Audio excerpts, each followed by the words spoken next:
In a world still scarred by the longest war in Europe since World War II, a single phone call has set the global stage buzzing once again. Donald Trump and Vladimir Putin, two men whose every move reshapes the balance of power, have spoken for more than 2 hours. And now they plan to meet. The location? Budapest, Hungary, a place suddenly poised to become the center of world diplomacy. Trump described the call as good and productive. Putin's aides said it was substantive. But behind those polished words lies a story of calculation, pressure, and the desperate search for peace or control in Ukraine. Because tomorrow in Washington, D.C., President Volodymyr Zelensky will walk into the White House carrying a single, urgent request: Tomahawk cruise missiles, weapons that could put Moscow itself within reach. The missiles have a range of nearly 2,500 kilometers, enough to pierce deep into Russian territory, enough to change everything. Zelensky has just landed in Washington, his words defiant.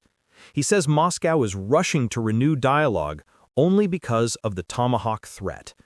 And he draws a sharp comparison. Putin is not braver than Hamas, Zelensky declares. He believes that the same language of strength and justice that brought peace to the Middle East could now bring Russia to heel. But as Zelensky's plane touched down in the U.S., another conversation was already reshaping the story.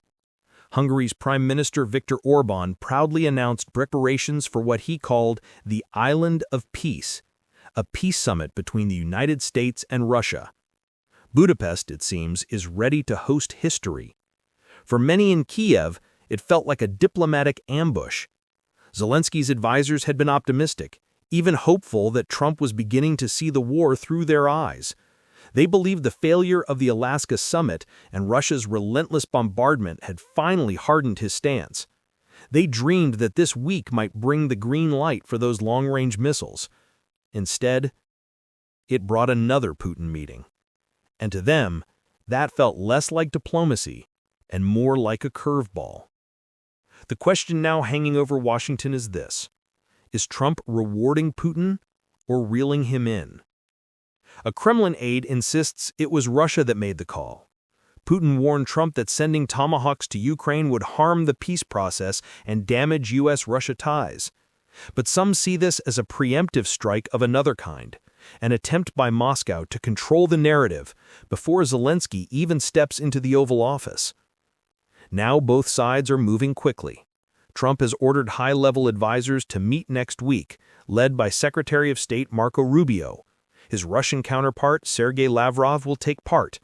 And if all goes according to plan, Trump and Putin could meet face-to-face soon after in the grand halls of Budapest. But when? And under what terms?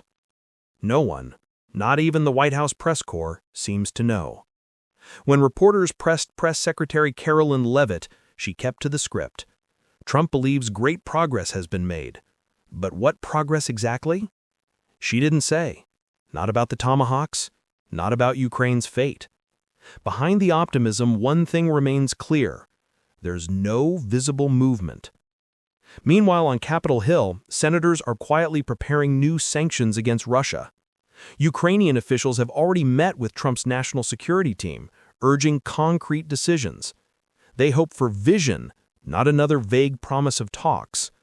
Because after 3.5 years of war, Ukraine's patience is running out. Every missile delayed, every meeting rescheduled, costs lives. From Moscow's perspective, the calculus is simple. If Trump sends Tomahawks, the war escalates. If he hesitates, Russia regains leverage. So Putin talks, not to make peace, but to buy time. And Trump, the self-styled dealmaker, now finds himself balancing between two narratives: the peacemaker and the power broker. For ordinary Ukrainians, the diplomatic chessboard feels distant. The bombs still fall, the power still cuts out, the children still hide in basements when the sirens wail. They don't care who calls whom, only whether the war will finally stop. Tomorrow, Trump will meet Ukraine in person.